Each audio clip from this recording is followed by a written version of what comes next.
그러니까 학생부 전형에는 일단 첫 번째로는 이제 교과 전형이라고 해서 이제 실제로 성적 가지고만 대학을 갈 수 있는 수시, 그리고 학생부 종합 전형은 이제 성적은 조금 못 미치지만 다른 활동을 통해서 갈 수 있는 전형이고요. 논술 전형이랑 적성 전형으로 대학을 갈 수 있게 되어 있습니다. 그리고 잘 알고 계신 것처럼 정시로 이제 가는 방향도 있습니다. 정시 같은 경우에는 28년도에는 조금 바뀔 수 있겠지만 내년까지는 이제 그래도 혹은 내후년 재수하는 학생들이 본인이 내신이 조금 부족해서 아니면 학교에 떨어져서 운이 나빠서 다시 재수할 때 정시를 안 보고 다시 내신으로 대학에 입학할 수 있는 방법도 있어요. 그래서 수능 성적을 기준으로 하는 입학 전형 방식의 정시가 단순히 이제 수능만 보는 게 아니라 내신을 한 번 더 활용할 수 있다라는 걸 알고 계시면 좋을 것 같습니다. 저희가 이제 정시를 확대를 계속 하고 있어요. 확대를 하고 있고 이제 교육부에서는 이제 40%까지 확대를 하겠다라고 발표를 했지만 아직도 여전히 작년에도 보시는 것처럼 78%, 그러니까 상당히 많은 비중으로 아직도 내신을 이제 다 대부분 가고 있고요. 저 20% 안에서도 사실은 이제 현역에 있는 아이들보다는 대부분 이제 재수생이나 N수생을 많이 차지하고 있다고 보시면 될 것 같아요. 이게 절대평가는 이제 수능에서는 절대평가지만 내신에서는 이제 영어가 상대평가이기 때문에 아이들이 사실 제가 작년에 이제 전화 상담하면서도 많이 말씀을 드렸지만 1학년 때 결정이 많이 되긴 해요. 그리고 심지어 중3 때도 많이 결정이 되기도 하고, 그러니까 평소에 영어를 꾸준히 하는 아이들이 실제로 이제 상대평가로 이렇게 자리가 잡기 때문에 그거를 뒤집으려면 상당히 많은 노력이 필요하겠고, 정시 같은 경우에는 지금 이 18년도 이후로 이제 절대평가가 됐거든요. 그래서 지금까지 단 한 번도 10%를 1등급을 넘긴 적이 없어요. 지금 보시는 것처럼 3개년만 봐도 지금 가장 많이 나온 게 7.8%인데 원래 이제 이게 상대평가가 되면 당연히 10%가, 그러니까 4%밖에 안 됐지만 절대평가가 되면서 10%도 넘을 수 있다라고 다들 생각을 했지만 생각보다 1등급 비율이 그렇게 높지 않다. 그 이유가 이제 많은 영어 강사들이 모여서 혹은 이제 교육에 참여한 사람들이 모여서 한 얘기는 아이들이 절대평가가 되면서 조금 영어를 좀 만만하게 보는 경향이 좀 있고 시간 투자를 덜 하는 경향이 있다 라고 결론을 보통 지긴 했거든요. 저도 거기에 대해서는 어느 정도 동의를 하지만 제가 느끼기에 하나 더 추가하자면 좀 킬러 문제 같은 게 이제 작년부터 이제 없어지긴 했지만 킬러 문제라는 거는 영어에서 이제 등급을 가리기 위해서 좀 어렵게 되는 유형이 있거든요. 그 유형을 조금 많이 출제를 했기 때문에 등급이 조금 낮아지지 않았을까라는 생각을 하고 있습니다. 그리고 고등학교 내신 같은 경우에는 이 비율이 절대적인 건 아니고요. 보통 이제 교과서랑 외부 지문이랑 서술형 어휘 같은 경우로 해서 이게 총 100%가 되는데 고등학교 이게 분당 지역 같은 경우에는 태영고나 약학고를 제외하고는 대부분 사실은 교과서 비중이 40%는 아니고 한 20%에서 30% 정도라고 보시면 돼요. 대부분의 이제 60~70%가 서술형이랑 대부분 외부 지문이라고 보시면 될 것 같고, 그래서 마지막으로 교과 전형은 이제 아직도 역시나 44%, 학생부 종합 전형은 23%, 그래서 총 거의 70%가 아직은 내신으로 많이 가는 경향이 있습니다. YLP 고등부에서 2학년 담당을 하고 있는 강가을이라고 합니다. 강의 경력 한 9년 정도 되는데 그 안에서도 만난 친구들 중에 너무 예쁜 친구들이거든요. 이제 이 예쁜 친구들이 어떻게 해야 성적이 좀 오를 수 있을까, 사실 어머니들 고민하시는 부분이 제일 그거라서 제가 지금 1, 2월에 수업하는 내용과 함께 앞으로의 1년의 커리 하면서 이제 내신과 정시 어떤 식으로 준비하는지 말씀드리도록 할게요.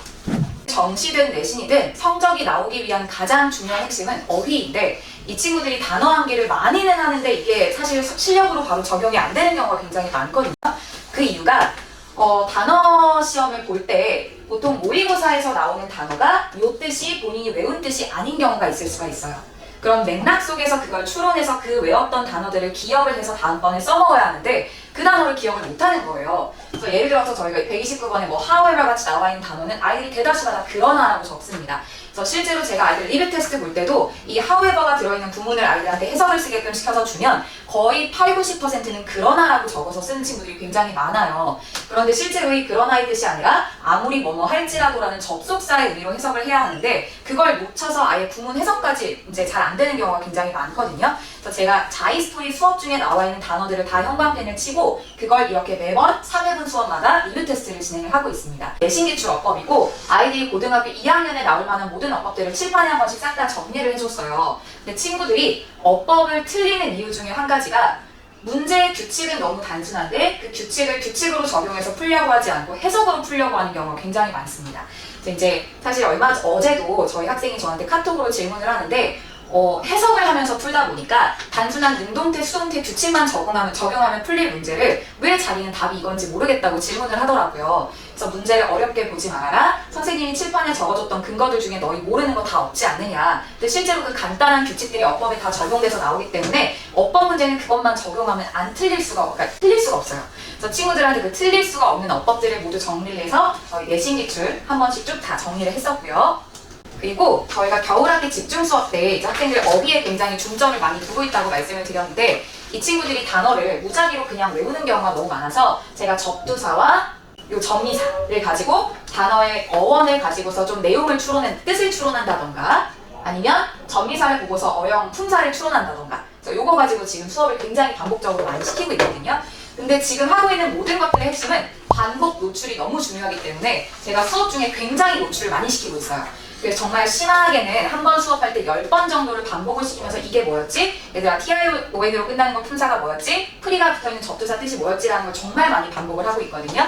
그래서 수업하다가 친구들도 이제 웃음이 터집니다. 이제 저거 대답 못하면 이건 좀 심하다 라는 생각이 들 정도로 반복 노출을 정말 많이 시키고 있기 때문에 학원에 와서 앉아서 수업을 일단 들으면 가져가는 어휘들이 굉장히 많아요. 첫 번째로 제가 분석지를 만들어서 주는데 이 분석지에는 붉은 글씨로 나와 있는 것과 밑줄로 나와 있는 것들이 있어요. 그래서 붉은 글씨로 나와 있는 것은 학교에서 많이 출제할 수 있는 어휘나 중요한 어법들 그리고 이제 학생들이 모를 만한 구문들 같은 거는 연결을 시켜주기 위해서 밑줄을 이렇게 쳐놓습니다. 그래서 이런 걸로 이제 학생들이 분석한 걸 좀 보고 중요한 포인트를 볼 수 있게끔 정리를 해놓고요.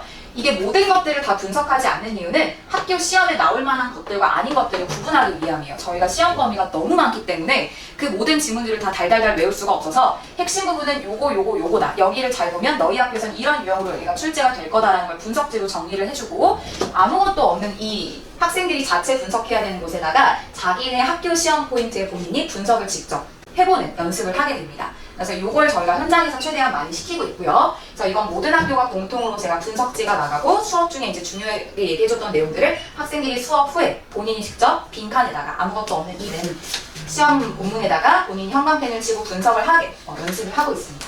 이게 이미 1학년을 다 겪어보셨기 때문에 이 학교에서 학교 영어 시험이 어떻게 출제되는지에 대해서 어느 정도는 다 어머님들 아실 테지만 분당권이 점점점 외부 지문 자료를 굉장히 많이 출제를 하고 있어요. 특히 이제 돌마고라든가 임해고 그리고 판교고 그리고 조금 더 가서 요즘 송림고도 좀 그런 경향이 있긴 한데 2학년들이 학교 시험이 이제 예를 들어서 지문이 그 책에 있는 원서라던가 아니면 논문에 있는 부분을 발췌해서 뽑아온 경우가 굉장히 많습니다. EBS 지문 자체가.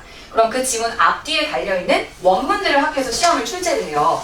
그래서 제가 그 원문을 다 모두 서치를 해서 학생들한테 이건 그냥 일단 자료지만 제가 이 부분의 중요한 부분 형광펜과 이 부분 빈칸으로 나올 가능성이 많고 이 앞뒤로 이렇게 영어 원문의 순서 배열이 나올 가능성이 많다는 걸 다 표시를 해서 학생들한테 원문 자료를 다 나가고 있습니다. 고사, 기말고사, 내신 대비가 다 끝나게 되면 7, 8월에 여름학기가 되는데 제가 지금 학생들한테 굉장히 강조하는 게 있어요. 1월, 2월에 배운 모든 걸 가지고 너네들이 3학년 시험을 봐야 된다. 지금 1학년 친구들이 어떤 걸 느꼈냐면 1년 동안 내신 하다 보니까 막상 본인의 어휘 실력이 이렇게 높아지거나 본인이 문장을 해석하는 능력이 높아지거나 하는 걸 훈련할 시간이 많이 없어서 사실 정말 중학교 때까지 해왔던 걸 가지고 고등학교 내신 성적이 나왔다고 말해도 과언이 아닐 정도로 우리 친구들이 1, 2월 달에 했던 것과 중3 때 했던 걸 가지고 1학년 시험을 봤는데 고2 시험도 마찬가지로 이제 지금 하는 1, 2월 걸 가지고 3, 4, 5, 6, 7, 8, 9, 10, 11을 다 끝내야 되는 거예요.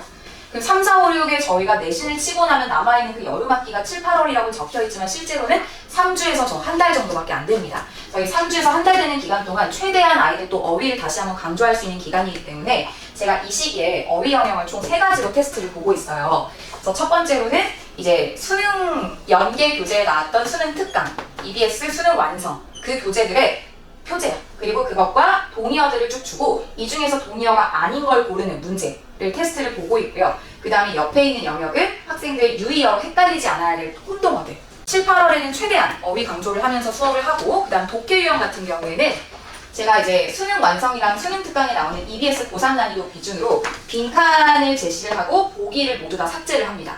그래서 보기 지문이 아예 없는 상태에서 리로직 수업이라고 해서 학생들이 이 지문을 읽어내고 빈칸에 어떤 게 들어갈지 본인이 직접 한국어나 영어로 글을 써보는 겁니다.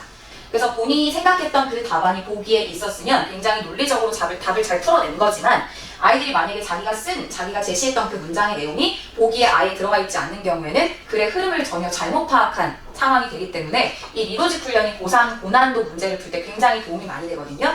저희 친구들이 어휘가 해결이 되면 두 번째로 문제를 겪는 경우가 내용을 뭔가 해석을 했는데 답으로 연계되지 않는 경우가 많습니다. 특히 이제 고3 모의고사 같은 경우나 수능 지문 같은 경우에 왜 절대평가임에도 불구하고 1등급 비율이 낮은가 하면 실제로는 영어로 출제를 하지만 답은 국어 수준을 이용해서 본인이 문해력으로 풀어야 되는 경우가 많습니다. 그래서 문해력이 좋지 않으면 이 글을 읽어내고 어떤 내용인지를 전혀 파악을 하지 못했기 때문에 답에서 요구하는 바가 뭔지를 모르는 경우가 많거든요. 근데 저희 학생들이 보기에 이제 만약에 이게 보기가 달려있으면 보기에 의존을 굉장히 많이 해서 지문을 먼저 보고 본인이 문제를 풀어내는 게 아니라 보기 중에서 뭐일지를 찍어내는 친구들이 굉장히 많아요. 그래서 아예 보기가 제시되어 있지 않으면 본인이 의지할 곳은 이 지문밖에 없기 때문에 지문 속에서 최대한 단서를 찾아서 빈칸에 뭐가 들어갈지를 연습하는 훈련을 저희가 반학 3주 동안 굉장히 빡세게 시킵니다. 그리고 이제 9월부터 넘어가면 이때부터는 사실 친구들이 내신을 할지 정시를 할지 고민을 굉장히 많이 하게 되면서 작년에도 마찬가지고 재작년에도 마찬가지였지만 이 시기가 되면 친구들이 저 이제 정시하겠다라고 돌아서는 친구들이 굉장히 많은데 이 시기에 정시를 하겠다라고 가는 친구들은 첫 번째로 어떤 문제점이 생기냐면 정시 대비를 하기는 하지만 이게 내신을 또 완전히 버리고서 다른 모든 친구들이 내신을 하고 있는데 그 시기에 자기가 또 내신을 안 하는 거에 편안함을 느끼는 친구는 없어요. 그래서 굉장히 그거에 불편함과 뭔가 좀 찔리는 마음이 있어서 정시를 한다고 해놓고서 시험 기간이 가까워지면 내신 대비 문제를 또 풀고 있습니다. 그래서 정시 대비가 또 완벽하게 되어 있지 않고 계속 그런 식으로 이거 했다 저거 했다 하는 상황이 생기는 경우가 있고요. 그리고 두 번째로는 내신을 하겠다고 하는 친구들은 정시도 하고 싶은데 내신을 버릴 수가 없어서 내신을 하기는 하는데 잘 생각해야 하는 게 2학년 2학기 때 내신을 하겠다는 말은 3학년 1학기까지 내신을 끌고 가야 된다는 뜻이거든요. 근데 만약에 3학년이 됐는데 생각보다 2학년 내신이 나오지 않았으면 이 친구들은 정시 대비를 할 수 있는 그 6개월이라는 기간도 놓친 거기 때문에 3학년 1학기 때 그냥 저 내신 안 합니다 하는 친구가 정말 많아요. 그래서 2학년 끝까지 나왔는데 생각보다 그 내신이 유지가 좀 안 되거나 오히려 떨어져서 자기 그냥 정시하겠다고 3학년 1학기부터 이제 정시 대비가 들어가게 되면 또 본인이 느끼기엔 시간 낭비가 있게 되는 거죠. 그래서 2학년 2학기 때 정말 어떤 식으로 본인이 노선을 잡아야 될지를 확실하게 해야 됩니다. 분명히 내신으로 가는 게 가능성이 많다라는 얘기는 어머니 많이 들으셨겠지만 이게 본인 아이의 입장이 되면 저희 아이가 정시와 내신 성적으로 봤을 때 어떤 게 유리한지 좀 불분명해요. 그리고 어떤 걸 해야 될지 아이 스스로도 갈팡질팡하면서 이 시기에 굉장히 성적이 많이 무너지는 경우가 많거든요. 정시 대비도 잘 안 되고 내신 대비도 좀 안 되는 경우가 많아서 이때 정말 노선을 잘 잡고 학생들이 저한테 상담을 올 때는 저는 이 얘기를 꼭 해줘요. 3학년 1학기까지 이 내신을 끌고 갈 자신이 있느냐. 3학년 1학기 때 흔들리지 않고 정시 대비, 그러니까 3학년쯤 되면 거의 내신 방어전이거든요. 이게 내신을 높인다기보다는 본인이 기존에 가지고 있던 내신 등급을 떨어뜨리지 않고 유지를 하는 경우가 굉장히 그게 중요하기 때문에 내신을 끝까지 유지할 수 있느냐 그걸 물어보면 3학년 때 정시 대비 해야 될 것 같은데요 라고 하면서 그게 안 되는 친구들이 있어요. 그래서 요거를 좀 고민을 많이 잘 해보시고 이게 확실하게 노선이 잡히려면 2학년 1학기 때 좀 승부수를 띄워야 됩니다. 2학년 1학기 때 좀 내신 등급이 그래도 한 등급이나 1.5등급까지 올라간다면 혹은 다른 과목에서 조금 발군을 해가지고 등급이 0.5등급이라도 올라간다면 그건 유지를 할 가치가 있는가 3학년 1학기까지 그걸 끌고 갈 수 있는가 좀 그 생각을 꼭 해보셔야 돼요. 이때 어머님들 1학년 1학기 때, 2학년 1학기 때 최대한 본인의 노선이 확실하게 정해지는 시기이기 때문에 아이들한테 2학년 때 가서 갈팡질팡하지 않으려면 1학기 때 최선을 다해서 너의 내신 등급을 확보를 해봐라 라고 저도 아이들한테 얘기를 하고 어머님들도 좀 그 부분 얘기를 해주셔야 돼요.